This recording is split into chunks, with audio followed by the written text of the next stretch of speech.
આજે છે ગુજરાત અને રાજસ્થાન વચ્ચે મેચ. જી હા, હું વાત કરી રહી છું આઈપીએલ આજની તારીખ એટલે કે 28મી એપ્રિલની મેચની. ત્યારે 2025ની આ મેચો જે રમાઈ રહી છે, આ બધી જ મેચમાં આપની સૌથી વધારે ફેવરિટ ટીમ કઈ છે પહેલાં તો એ જણાવો.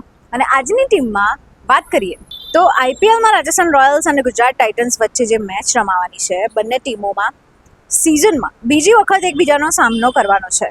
છેલ્લી મેચમાં ગુજરાતે રાજસ્થાનને તેના હોમ ગ્રાઉન્ડ ઉપર જ 58 રનથી હરાવ્યું હતું. તો ગુજરાતના 8માંથી 6 જીત અને 2 હાર સાથે 12 પોઈન્ટ છે.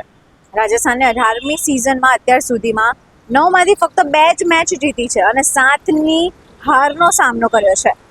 અને આજે સવાઈ જયસિંહમાં જયપુરમાં એટલે કે સ્ટેડિયમમાં આજે જ્યારે મેચ રમવા જઈ રહી છે, તો શું લાગે છે તમને કોણ જીતશે? બસ આવી જ નવી માહિતી માટે જોતા રહો અસ્મિતા ભારત.